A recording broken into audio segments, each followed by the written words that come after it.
Shalom.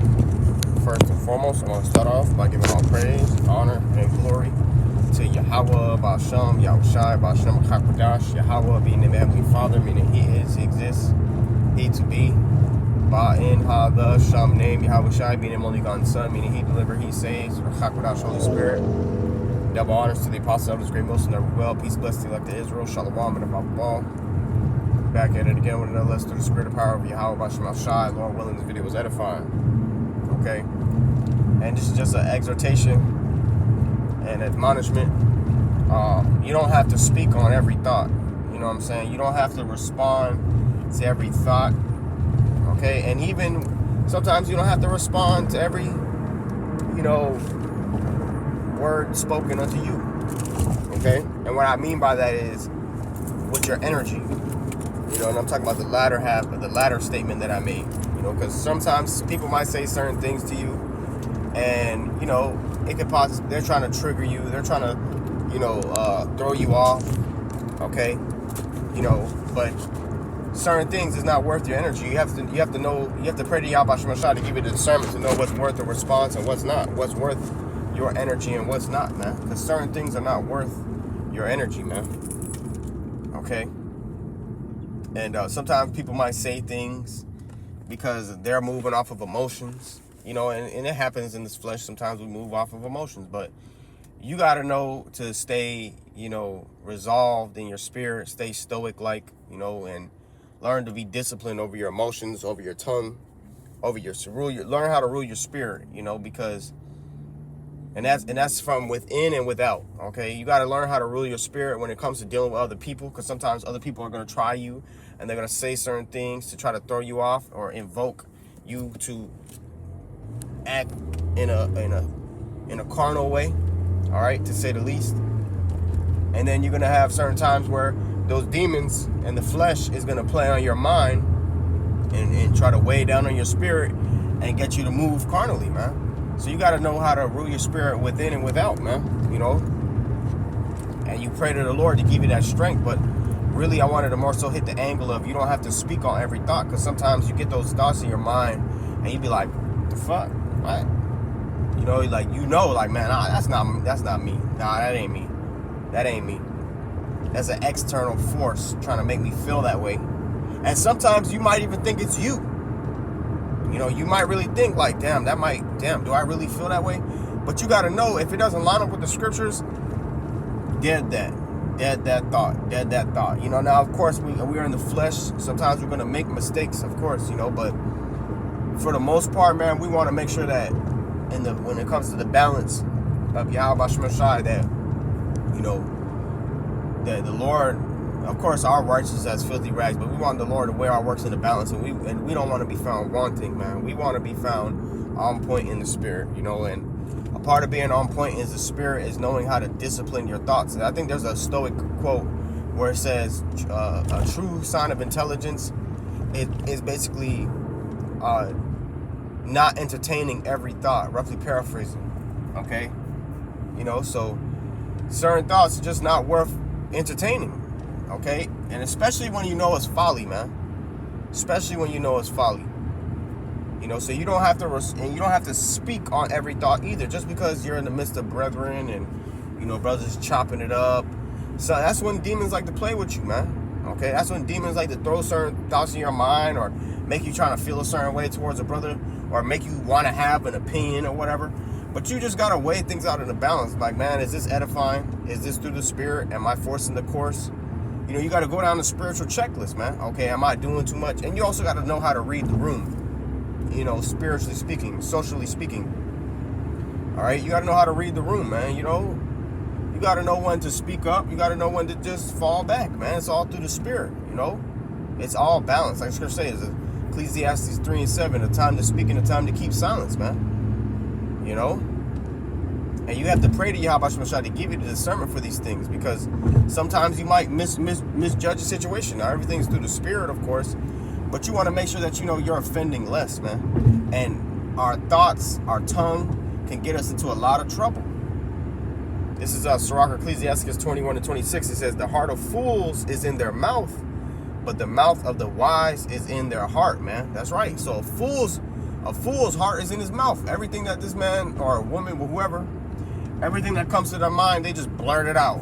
You know, they just speak on it. But it's like those people lack discipline. They lack, you know, wisdom and discretion, because you got to know when to talk and when not to talk, man. Especially depending on the circumstances, man. Like if you're in the midst of, you know, danger, okay, or potential danger, like let's say a cop pulls you over, you know, keep it frank with the cop, okay? Keep it frank, be circumspect, you know what I'm saying?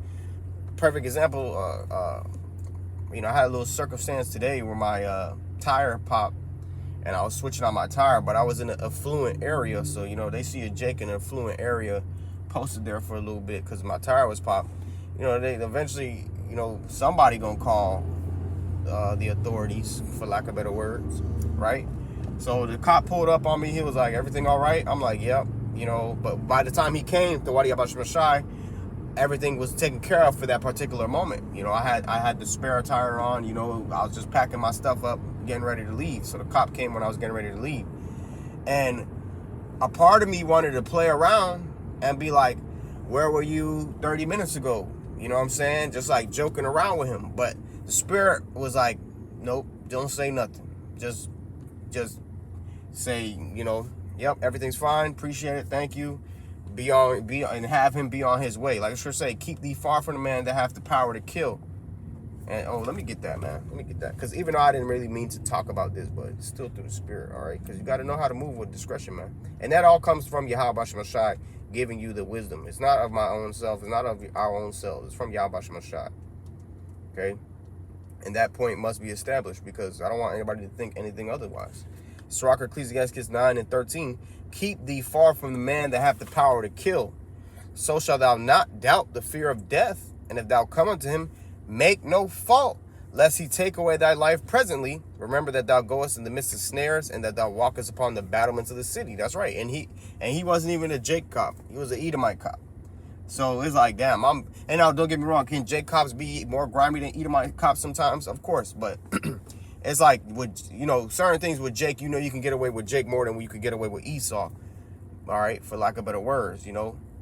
And I could have potentially thrown a joke and be like, you know, where were you 30? But nah. Instead, through the spirit, the Lord made me hold my peace, and I'm glad, because the scriptures say, he that hateth babbling shall have less evil. Roughly paraphrasing, man. Let me see if I can find that precept real quick. Lord willing. All right. He that hateth babbling shall have less evil, man. This is our Sirach, Ecclesiasticus 19:6. He that can rule his tongue shall live without strife, and he that hateth babbling shall have less evil. So, you know, if you know how to rule your tongue, you're going to have less strife, man. You're going to have less problems, because you can't necessarily get in trouble for something you didn't say. Now, of course, somebody could slander you and accuse you falsely, but at the end of the day, Yahweh Shemashai is the judge. So you're not going to get in trouble with the Lord for something that you didn't do wrong, okay? So you just got to know that your mouth could get you into certain situations where it's like, damn, only if I would have just shut up. Okay, and I'm sure a lot of people are in the spirit realm right now who can relate. Okay, a lot of people got killed because of their mouth and their ego and their pride. All right, you know, so you just got to know when to just be quiet, man, and don't entertain every thought, man. Okay, don't entertain every thought. Not every thought is worthy of being entertained, because certain things are really just Satan trying to come in your mind, and it's the flesh. Okay. This is our Sirach, Ecclesiasticus 23:7. Hear, O ye children, the discipline of the mouth. He that keepeth it shall never be taken in his lips. Right? So if you keep that discipline of your mouth, you're never gonna have a situation where somebody can be like, oh damn, well, he was talking out of his mouth, he was talking out of character, so on and so forth. Nah, unless they falsely accuse you. Okay, but even then, that won't stand, because that's built off of a foundation of lies. So Yahweh Shemashai is gonna justify you. Okay? You know, if you be of his elect. Okay?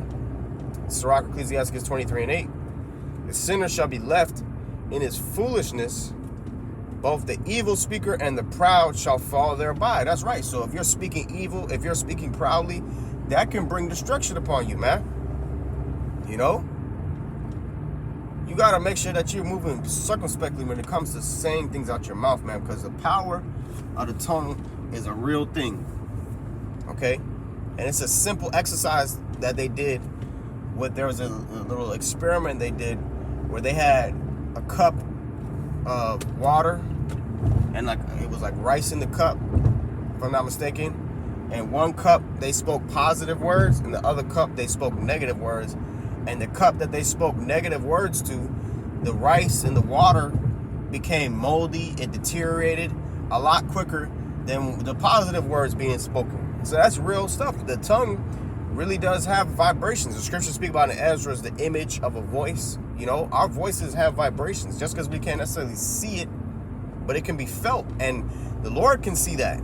Scriptures speak about the image of a voice, and you can even see it too, depending on where you're at, right? Because let's say you're in a cold area and you're speaking, you can see the air coming out your mouth, right? Or when you're recording like a voice memo or something, you see the vibrations of the voice memo go up and down.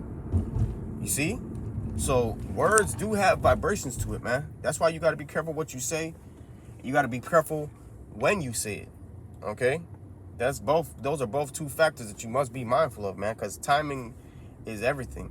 You know, timing, it plays a big role as well, man. Okay? You know?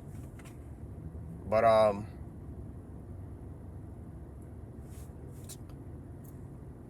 want to get this next precept, Lord willing. So James 3:3, behold, we put bits in the horses' mouths that they may obey us, and we turn about their whole body. Right? So like just how you put a bit and a bridle in a horse's mouth so that you can turn his head so the horse can go a certain direction. Right? It says, behold, also the ships, which though they be so great, are driven of fierce winds, yet are they turned about with a very small helm, whithersoever the governor listeth. Right? Like when you drive in a ship, right? The ship, you can control that big ship by that helm that the governor of the ship spins around, so to speak, or rotates, right? But that little part of the ship controls that whole ship, right? Or like even if you want to take it a step further with the steering wheel in a car, that steering wheel in a car has power because it can force the car to go a certain direction, right? So it says, even so the tongue is a little member and boasteth great things. Behold, how great a matter a little fire kindleth, man. Yeah, the tongue can kindle a great fire. Even though it's a small member about the rest compared to the rest of our body parts, but the tongue can get you into some stuff, man. Or it can get you out of stuff. It all depends on how you use it. All right. And at the end of the day, it's all through Yahweh Shem Shai. But still, you know, you're going to have to be the one to bear that. Okay. Let me see if I can find that precept. Sirach, Ecclesiasticus 28:12. If thou blow the spark, it shall burn. If thou spit upon it, it shall be quenched. And both of these come out of thy mouth. That's the point, man. So you just got to watch. You got to watch what you say, man. Because your tongue can either help further you into a negative situation or bring you out of one, make you cease from one. Scriptures say, a soft answer turneth away wrath, but grievous words stirreth up anger. Roughly paraphrasing. So your tongue can get you into some shit, man. And guess what? You say the things that are on your mind. Okay, the things that come out your mouth is what you process in your head. All right, and there's a scripture on that too. Let's see if I can find that, Lord willing.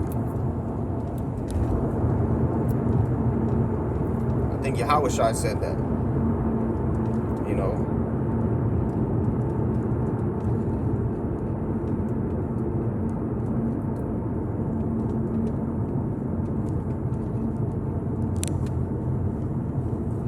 All right.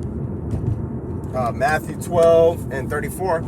O generation of vipers, how can ye, being evil, speak good things? For out of the abundance of the heart, the mouth speaketh. That's right. Out of the abundance of the heart, the mouth speaketh. So the stuff that's on your mind, a lot of times, that's going to end up being the same thing that you end up saying.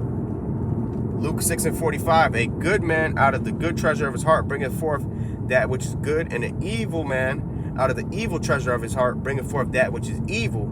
For of the abundance of the heart, his mouth speaketh. That's right. So the stuff that's abundantly weighing on your mind, more than likely is going to be what you end up saying. So you got to know, okay, is this thought edifying? Is this what would happen if I said this thought? If this thought truly came out of my mind, how would it play out? How would the situation play out?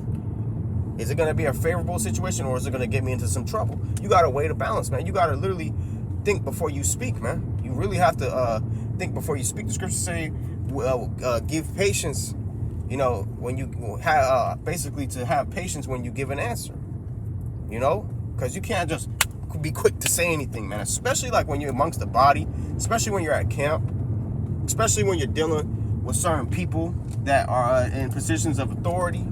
You got to be careful of what you say, because it could get you into some shit, man. Okay? And you got to also be mindful of your thoughts. When there's a thing called mindfulness, which basically you're aware. You got to be aware of what's going through your head, what type of energy you're feeling in your body. You also got to be aware of what you're putting inside your head and what you're putting inside your body, because a lot of times it's going to come back out. And I'm figuratively speaking, and literal, if you want to be honest. All right, but still, through the spirit, just be mindful of what you're thinking and what you say from those thoughts, man. All right.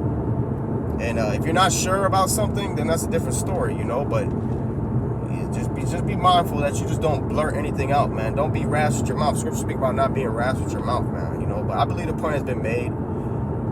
Not every thought is worthy of a response, okay? And vice versa. Not everything someone says to you or does to you is worthy of a response, man. Because sometimes maybe they had a demon on them, or maybe they didn't. Let's say they didn't. Let's say they are right. Well, what are you going to respond to? Are you going to respond like, what you saying to me? Or are you going to be like, you know what? You're right. Okay? But nonetheless, I believe the point has been made. Lord willing, this video was edifying. I want to give all praise, honor, and glory to Yahweh, Bashem, Yahushai, Bashem, Chakra, Devil, honesty, apostle, those great hosts, never well. Peace and blessing back to Israel, Shalom, and above all.